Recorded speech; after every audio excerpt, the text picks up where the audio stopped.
Ibrahima Diop, chef du service réinstallation et rétablissement du cadre de vie de GCO. GCO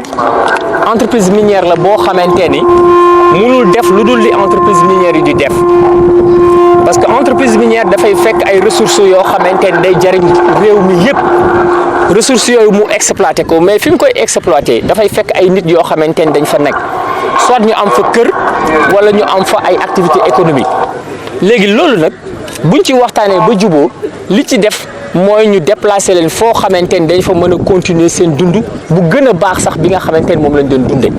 GCO moo ngi door a doxal ci exploitation moo ngi door a commencer réinstallation bii ñu def nii mooy première phase de réinstallation de GCO ñoo ngi commencer ak waxtaan ak population yi ba def benn part consensuelle ñu d'accord ci site de recasement bi d'accord ci lépp li fi war a nekk lépp ñu d'accord ci bi ñu paree ñu ni nag ñaari affaire moo fa amoon parce que non seulement amoon na ay population mais amoon na ay cimetière yi mooy ay armeel te armeel yi fi ñu nekk aussi dañ leen war a gas mais tuxal armeel dafa am noo koy defee bi ñu waxtaanee ak population yi ci nit dañ leen war a tuxal te dañ leen war a tuxal parce que machines yi mënuñu jaar seen kaw ñu xool li nga xamante ne la ci diina santaane ñu waxtaanee ak kilifa diine yi ñu d'accord ci ñu demander autorisation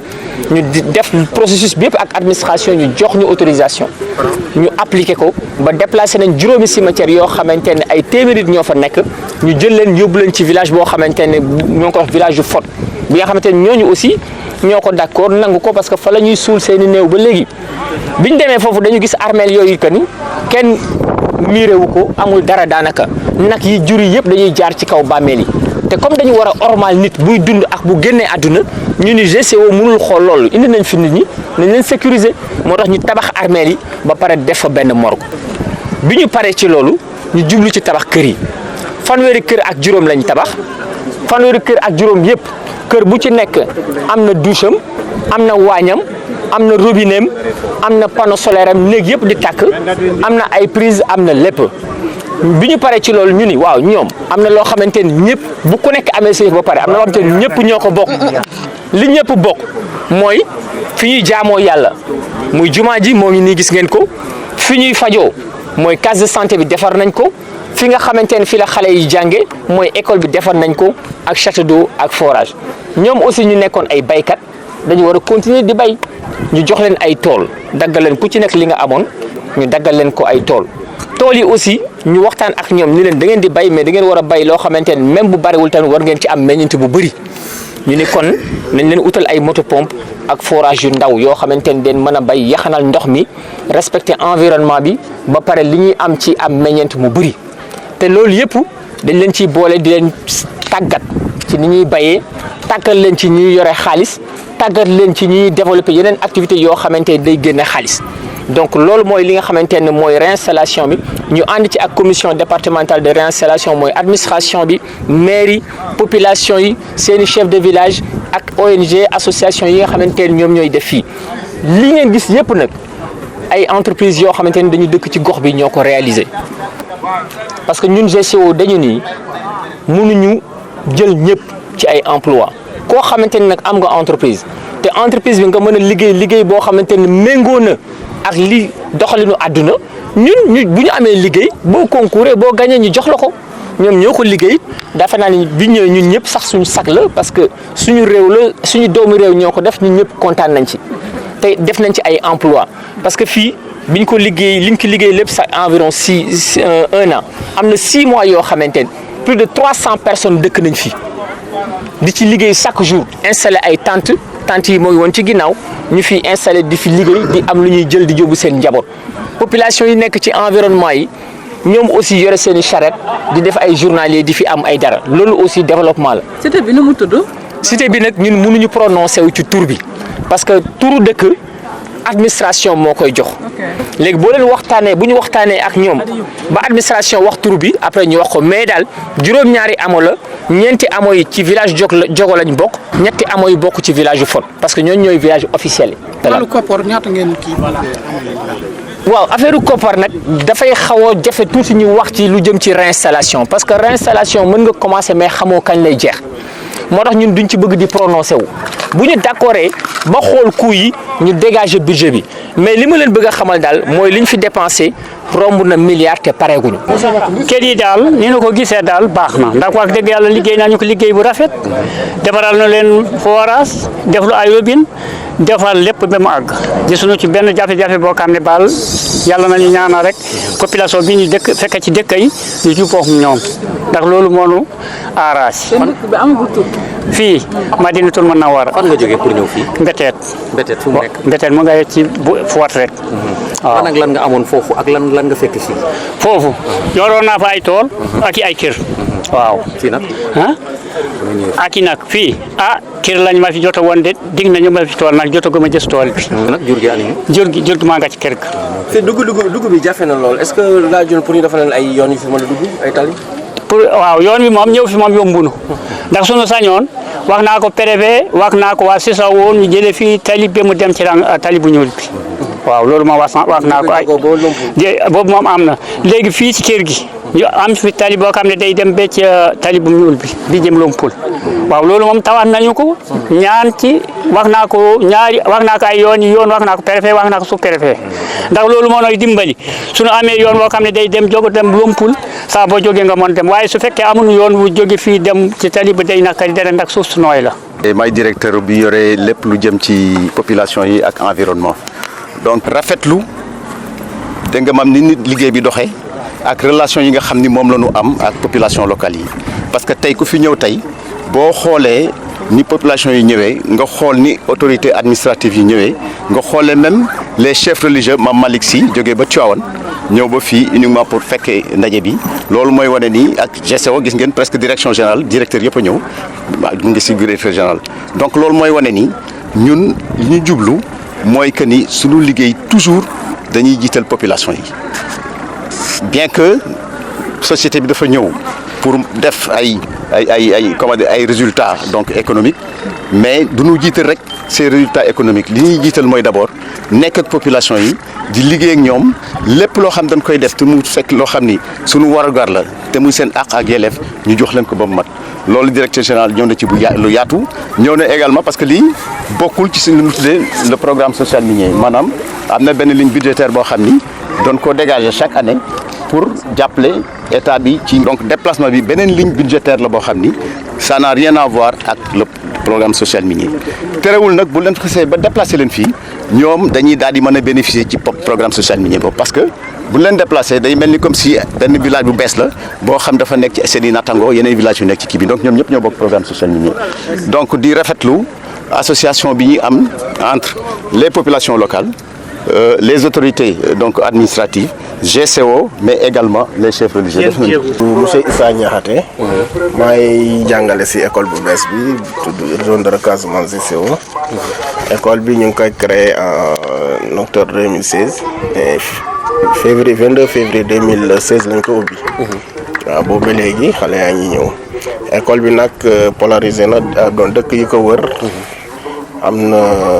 presque 10 dëkk yi nga xam ne seen xale yaa ngi jàng si fi waaw. mooy Fort moom ñoom la ñu toxal indi fi voilà. am na Jogomaay 1 Jogomaay 2 gën na guddi ak Mbeteet yi. Mbeteet 1 Mbeteet 2 ak Mbeteet 3. waaw xonk yooyu ci la bokk. non xonk yooyu bokk ci xale xonk yooyu ñëw. soriwul leen loolu Lompul. non soriwuñu Lompul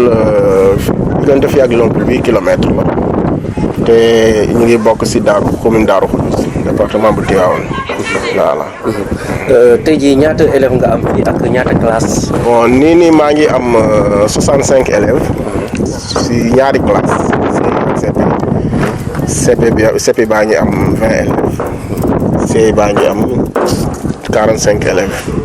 waaw. tey jii lan mooy jafe-jafe école bi. jafe-jafe école bi surtout mooy enclavement sori na. ci ay montagnes ngay yëg voilà ci ay montagnes ngay yëg booy ñëw. te nar a wàcc chaque jour ñi bi jogo parce que dëkk bi gis ngeen ni kenn dëkkagu fi. na gannaaw suba la ñu war a ñëw. voilà donc enseignant bi mënu fi fanaan chaque jour damay xëy si. wàcc ngoon benn jàngalekat rek a fi nekk. waaw man rek maa fi nekkagum. man rek maa fi nekkagum maa yor ñaar classe multigrade là quoi. Aujourd'hui, ce qu'on montre aussi, c'est qu'on est capable, à travers des réalisations comme ça, de changer la vie, d'améliorer la vie. Je ne me trompe pas en disant que les gens qui vont vivre ici auront une santé meilleure, auront une éducation meilleure, auront un cadre de vie meilleur, une qualité de vie meilleure, ils auront de l'eau, de l'électricité, ils auront tout ce qui fait que la vie sera plus belle. Je ne me trompe pas aujourd'hui pour dire que ce qui est planté ici, c'est du bonheur pour les gens. Je voudrais en remercier les équipes de GCO. Je voudrais remercier toutes les équipes de toutes les administrations, monsieur le préfet, monsieur le sous-préfet, les maires, les chefs de village, parce que c'est un énorme travail. Ce qu'on a planté aujourd'hui tous ensemble, c'est du bonheur pour les générations à venir. Merci à vous tous pour ça. Et on va continuer. Merci à vous. naam GCO sax yamul ci zircon bi rek mi ngi produire ilménique mi ngi produire tamit rutile donte xëy na buñ koy xayma xëy na ci li ci ëpp mooy nekk ci zircon beneen firnde bi mooy lii day wane diggante bu ratax bi nga xam ne am na ci diggante GCO ak population yi nga xam ne ñoo nekk fii ci tund bi yëpp mën naa wax sax ci département bi yëpp et di wax ni ci liggéey bi nga xam ne GCO bi ngi koy def dañu toll ci jamono boo xam ni machine bi nga xam ne moom la ñuy wax bateau bi pousse ci biir espace bi ñuy exploité toll na fi nga xam ni pour ñu yombal dema il faut que ñu aménager ko ay espace yoo xam ni dana fa mën a liggéey bu baax et te loolu buñ koy def dañ ko bëgg def ci anam yu rafet nga xam ni du yàq dëkkandoo bi am ci diggante population yi ak GCO waaye du gàllankoor dara tamit ci liggéeyu GCO et loolu moo waral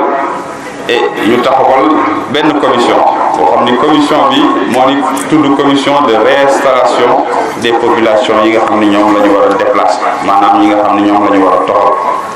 liggéey boobu nag nekk na liggéey boo xam ne bañ ko tàmbalee yàgg na waaye ñëpp a ko seqoon ndax ñëpp ñoo ci ànd et di ci liggéey et di ci weccante xalaat ba tey ñu egsi fii kon nag bu ñuy wax jaajëf dañuy jaajëfal ñëpp ñi nga xam ne ñoo ko seqoon muy waa GCO seen équipe bi directeur yeeg technicien yeeg yëpp waaye surtout aussi muy population yi ndax population yi am na itte boo xam ne defoon nañ ko ci projet bi ak collaboration boo xam ni su amuloon def naa tey jii duñu egg fii et kon ñoom tamit population yi dañ leen di wax jaajëf di leen wax gàcce ngalaam caabi yi nga xam ni jox lañ leen ko lii dañ ko joxe à titre symbolique waaye mën nañu wax ni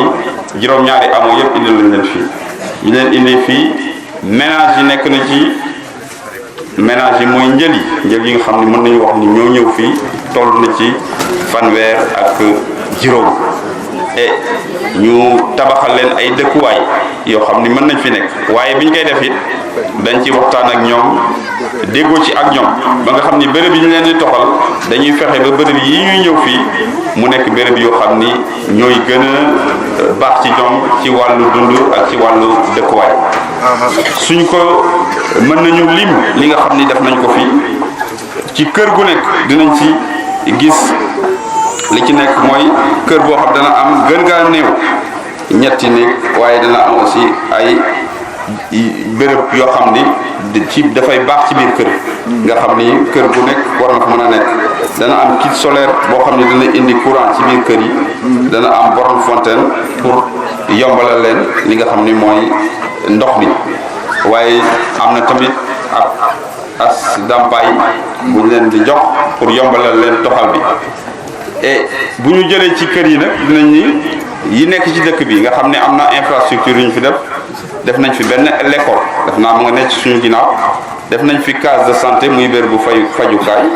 def nañ fi jàkk ji def nañ fi forage buy indi ndox waaye tamit am na place publique maanaam penc boo xam ne ñun fii la ñu nekk et dëkk bi nag dafay yokku moo tax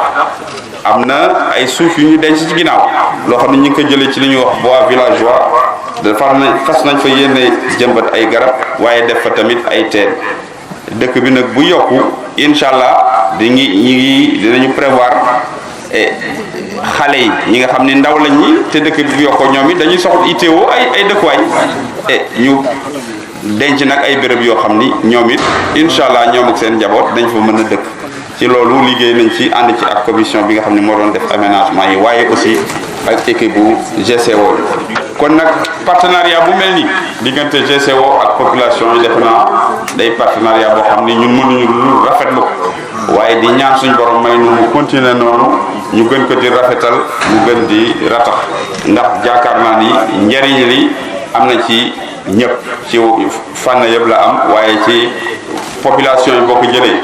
danañ def suñ kéemtalaay kattan ba ñu am ci seen njariñ waaye GCO tamit dana ko amal njariñ ndax dana tax liggéey bi nga xam ne mi ngi koy def ci wàllu zircon bi nga xam ne day soxla muy déplacé wu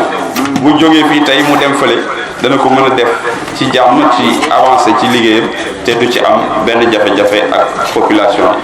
yi ma jàpp ne rek kii ci biir programme bi nga xam ne GCO mi ngi koy def ak ci li bëri ci programme social minier muy programme bu ñu rafetlu